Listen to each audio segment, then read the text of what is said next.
Welcome to the On-Premise IT Roundtable podcast, the only show that dares to be both on topic and location. In other words, on-premise as well as on-premises. Each time we meet, we bring together IT luminaries to discuss a single concept. In this discussion, we're going to be talking about the idea of technical debt. And my premise is that technical debt really isn't all that bad. So let's try to take a stab at that. Before we start, let's meet the panel today.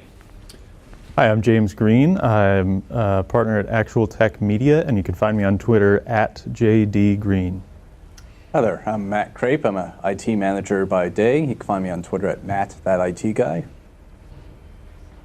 Hi, my name's Ian Sanderson. I work for a virtualization specialist called SITS Group in the UK, and you can find me on Twitter at Ian0x0R. Hi, I'm Dr. Rachel Traylor. I'm a mathematician and founder of the Math Citadel. You can find me on Twitter at Mathpocalypse. So before we get started, let's set the groundwork here. What is technical debt? Do you want to jump in there, Matt? Sure. So in my mind, technical debt is more or less when you're putting off, whether it be upgrades, hardware, software, all that sort of stuff to defer costs longer term. The more you put it off, the more debt that you have. And that could be even legacy applications. Databases you haven't upgraded in years, and all of a sudden you can't upgrade to the newest version because there's too many jumps in between. Okay, so it means basically putting off spending in terms of upgrading, and but it's not just spending money, it's spending work, it's spending the effort to have systems be modernized in for whatever reason, and then finding yourself in, quote, debt later to have to upgrade more. Right, James? Yeah, and I want to add that while we're defining it, besides just ongoing operations stuff, creating debt, you could also create technical debt for yourself while you're building something or deploying it by taking shortcuts, or, you know, especially in development, like there's an easy way to do things and then a good way to do things that sometimes takes longer and costs more money. But the same idea applies. Like, if you get it done now quickly, you may wind up paying for that later because you didn't do the hard work up front. Now, nobody doubts that this is debt, but is this bad? Is all debt bad? Because sometimes, you know, you want to hold off on upgrading and moving forward, right, Rach? So for me, from the consumer, I guess, perspective, since I'm the only academic on this panel, some software, for instance, takes a while to catch up. So why would I upgrade my, say, Mac OS when something I need desperately for my own research, like Mathematica, takes probably a month or two to be able to catch up to all of the changes in OS? I mean, I can't, now I'm basically stuck for a month that all of my Mathematica code now is not going to run because I need to wait for the latest version of it. So I always hold off, not forever.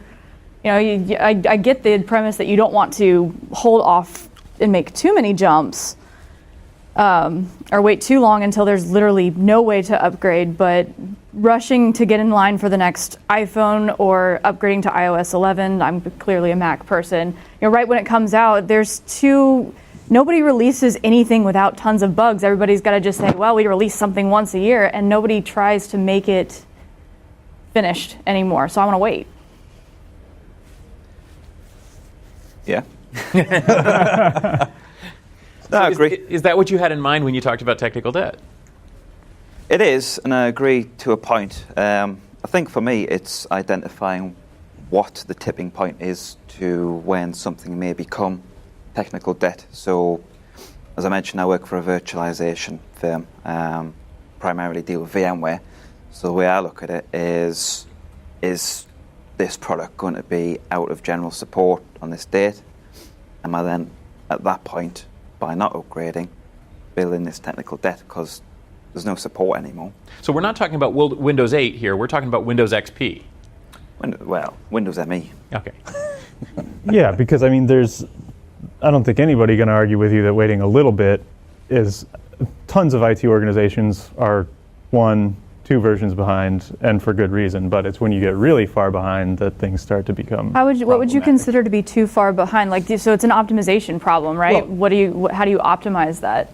It's so, like, if we stick with vSphere as the example, like, a lot of organizations are running 6.5 or 6.0. I just worked with an organization that just upgraded to 6.0, and that's probably like in the realm of okay. But when you're 4.0, now it's like things don't work right. But it's still like, you jump back to say 4.0, is it possible to actually rigidly define or find a way to optimize when technical debt becomes a problem, right? Everyone seems to have a different opinion of how big a gap is too big. Yeah, so Ian mentioned support, for example. Is that a good metric? I know for me, during my daytime job as an IT manager, if I'm running something that's not in support, that's a huge debt. It comes down to risk management. If something there breaks, I have no official support that I could call to get help on. So going back to what we were saying earlier, as far as when do you make the jump to the newest one, a lot of organizations usually adopt, we'll run one release behind. So using Windows 10 as an example, when that comes out, okay, we'll look at upgrading from 7 to 8. So you have that buffer zone of bugs will be worked out, but you're still on a supported operating system. That's true. I mean, I guess that could be the other end of the spectrum. Are you somehow introducing technical debt by being on the bleeding edge of technology? You are potentially painting yourself into a corner with the bugs that haven't been found yet. What are your thoughts on that? I mean, technical debt's going to happen regardless of how soon you do upgrades and stuff. Technology is just constantly changing. I think the big thing that organizations and even individuals have to figure out is what works for them. At an organizational level, how many people do you have who are able to work on the problem? How long does it take you to stage an upgrade? You have to make sure that you can fit that into the schedule, and going back to support, make sure that you can fit that in, get all the QA done, all that sort of stuff before it falls out of support. So there's a lot of planning that you need to do. Well, I think that when it comes to IT, there's no question that unsupported solutions are bad, unequivocally bad, right? And so certainly when you get to the point where you're running something that the vendor doesn't support and what they won't support you on, well, that's too far. But, as pointed out, many companies make a conscious decision to stay back. And many people do as well. I mean, I wish that I hadn't installed iOS 11 on my phone because it's terrible. By the time somebody listens to this podcast, they'll have worked those problems out, and I should have waited that long to do it. Doesn't that go back to a problem of, shouldn't you release something when it's done instead of trying to just set a date just to say we have a release every year? No. You have to release it the first week in September. Absolutely. Right, but that's what's causing all these problems. Doesn't matter if it's video games, iOS, another piece of software. That's what's causing the whole problem of technical debt and people to hesitate anyway, because nobody wants to release a finished product anymore. Yeah, and truly that's why, for example, Intel stopped doing IDF, because they stopped wanting to walk to the drum of the calendar and started wanting to walk to the beat of their own product development cycles. I shut you people down, didn't I? Well, I was just thinking how that's almost starting to get into a whole DevOps conversation, right? Mm-hmm. So if you introduce something like DevOps where you're just constantly rolling out new revisions and fixes as they're ready, how does that affect technical debt? Well, everybody knows who's listened to this podcast knows that DevOps is a dumpster fire. So another on-premise episode there for you. But true. If you're continually releasing, developing and releasing, does that change this question? Does that impact this question, James? I don't know. I think when I think about technical debt, it's less of an issue for me of are we staying current than it is are we thinking big picture enough, and are we planning far enough out? When we start to build or modify something, have we begun with the end in mind? Because what creates technical debt is when I start building something kind of small and narrow to address a problem that I have right now without thinking about 3 years from now, what are my needs going to be? How is what I'm building right now going to grow into that? And you create a lot of debt when 3 years down the road you have to go back and not only build something that meets your new needs, but figure out how to, get the data out of the old thing into the new thing, or Yeah, in the I case ran of into that when I worked at Lockheed. My first job out of college was a DBA, and we worked on it was a Nomad database. I don't know if anyone here is even old enough to know what that is. It was completely unsupported. I had a manual that was 2 inches thick as the only thing I could do to keep this stupid thing running when it was so old that when you loaded the new data onto the database, it wiped everything and loaded everything again. There was no append feature, for just as an example. So the other side of the technical debt is very bad. I upgraded to a SAS mainframe. That was the upgrade, and we were so far behind. When it crashed, it took me, the database did crash. I'm 22 years old. I have a math degree, by the way. And getting that, I couldn't get it back up and running. All I had to do was basically listen to a whole bunch of production managers yelling at me while I tried to port everything over that I could. So that's kind of, I argued that the technical debt is good, but then you can run into the Sometimes it can bite you. And it creates a huge problem. Well, because I'd fought it since I started there. As this is ridiculous. There's one manual, and my father doesn't even know what this language is. You have to upgrade, and it was all just, well, how much is it going to cost? It's like trying to argue the point of it's not just dollar signs. There's other costs too. I've been trying to convince my wife that we should stop doing oil changes on our cars and just never do it again. Exactly. I can't get her on board. Yeah, no, but on that note, actually, one of the things that you guys just brought up, and that's interesting too, is that technical debt just isn't just about outdated products. It's also about making the wrong choice. So if you go down the wrong path, even if it's a brand new, supported, correct system, you have incurred the same kind of technical debt. If you bet heavily on Windows Phone instead of Android or iOS, that investment is going to be wasted, and you're going to have to basically catch up in order to cash in that debt and cover that debt. That's another aspect of it. Well, yeah, I mean, if you take a look at the great storage race for... All storage is great. I'll just throw that in there. Go ahead. Okay. The great storage race, which seems to be finishing about now with the likes of Nimble being bought by HP, or some have already fallen to the wayside. If you invested in what is now the wrong technology, you're up a creek without a paddle. Mm-hmm.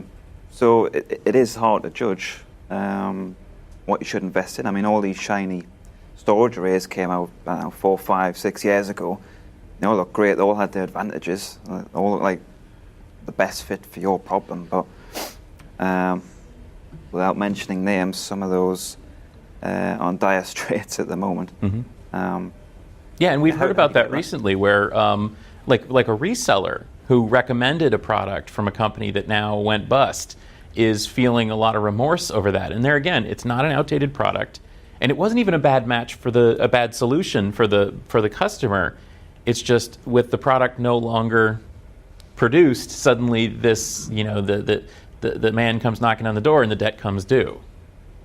I would argue that there's a case where that wasn't a failure, which is in the case of the one that you're talking about, maybe at the point in time where the customer selected that solution, nothing else could solve their problem. And if it got them through the 2 years until now everybody else can do it too, I wouldn't necessarily consider that a failure. At this point, they can buy some commodity solution that does it and move their stuff over. And but they kind of have to, because there's nobody to support it around. It's unfortunate that they don't have an option at this point. They're forced into selecting something new. But and sort of add on to that point, I mean, really any sort of IT project should have goals, milestones. So let's use storage as an example.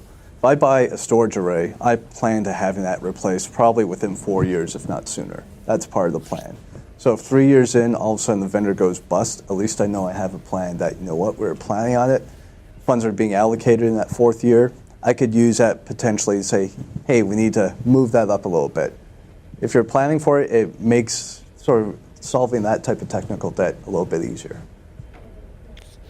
So getting back to the premise, though, that maybe some technical debt's not such a bad thing, I want to ask, put to you the core concept. Okay, so regardless of whether it's due to, sort of natural progression of the years, or supportability, or a bad choice for the environment, for the company, you could make a sound argument that there's a financial decision, there's a financial benefit for putting off purchases as much as possible. So in all these cases, basically, you're wasting, or you're taking time and expense and not spending that money. So let's say you think about a car, right? You can buy a new car every 2 years. You could buy a new car every 4 years. You could just let it get paid off and run it into the ground. There's a financial benefit, a real financial benefit, toward driving whatever you happen to have and running it into the ground instead of getting something new. Does that translate into the data center? I don't know if I would agree. I mean, wasn't there a case, maybe a year or so ago, I think there was an airport in France, weren't they running all their systems on NT4, something like that, maybe older, and the whole place ground to a halt? Where was, going back to support, yeah, you've run it into the ground, but again, so they're going to have to spend some time and money to fix that. But how much time and money did they save by not fixing that? Yeah, so I'm taking the devil's advocate position here. But they've just cost themselves a reputation, though, haven't they? Yeah, but it's 15 years of time and expense that they didn't have to spend. I think the argument's solved if you try to take a more formal approach to actually defining. It's an optimization problem that can be formally defined. If you lay out what the costs are, then you can create, pardon my bias here, but you can actually create a mathematical model to optimize for your particular situation. Is it the money that costs you the most? Is it the time to upgrade? Is it the time to deal with the failure because it's a lack of support? You can actually come up with an objective answer for your own situation if you look at perhaps defining a formal model, optimization model, to look at it. I mean, you probably do it with your car too. Like, for instance, I have the same thing. If I ever have a fix on my car that is more expensive than the car is worth, it's time to buy a new car. That buys me time to get a new car because it's still technically running. But I've also put off the holy crap, and it's going to cost me tens of thousands of dollars. But that's my optimization model, right? But that's how I've done it. I mean, I actually have a formula that tells me when to do it. Of course you do. Yeah. So you can sell this formula to companies and define exactly when technical debt is about to creep up on them. It would require, basically consulting with them to you have to define it, right? Just like we tried to do now. Define technical debt. It's not just, because technical debt, it's upgrading to the wrong thing. It's upgrading too fast. It's taking too long to upgrade. It's the financial cost. It's the time cost and support. So once you have all of those things and study how they interact, then yes, you could come up with a formal optimization model for it. It's done in maintenance for engineering all the time. Absolutely. And can you guys get on board with this? That there is a trade-off here. There's costs to upgrade, and there's savings for incurring this technical debt, and there's a time when you're going to need to, I think it comes down to responsibility. I'm comparing in my mind technical debt to like consumer credit. Is it good or bad? Not really. But how you manage it, it could be good or it could be pretty bad. So I believe there's a valid case for intentionally accruing technical debt, but you better pay it off before you wind up paying so much in interest that it really hurts. Yeah, I totally agree with that. I would sort of go back to one of my opening statements in that a lot of it's risk management. It's a matter of, okay, I can run this, I can save X number of dollars, but what's that outage going to cost me? And it ties into what you were saying about figuring out that optimization formula. Obviously, there's going to be unknowns, variances, and all that sort of stuff. But to sort of wrap up my thoughts on it, I guess I would say it depends. Mm-hmm. Well, I guess that's the consultant answer in you, right? Well, thank you very much for listening to the On-Premise IT Roundtable podcast. If you enjoyed this discussion, remember to subscribe, rate, and review the show in iTunes, since that really helps our visibility. And to share the show with your friends. This podcast was brought to you by GestaltIT.com, your home for IT coverage from across the enterprise. For show notes and more episodes, go to GestaltIT.com/podcast. Thanks, and we'll see you next time. The On-Premise IT Roundtable is once again brought to you by Gestalt IT, home to IT coverage from across the enterprise. Make sure to follow us on Twitter @GestaltIT and at facebook.com/GestaltIT. Very original. The On-Premise IT Roundtable is produced by Rich Straffolino. That's me. Until next time, from all of us here at Gestalt IT, have a super sparkly day.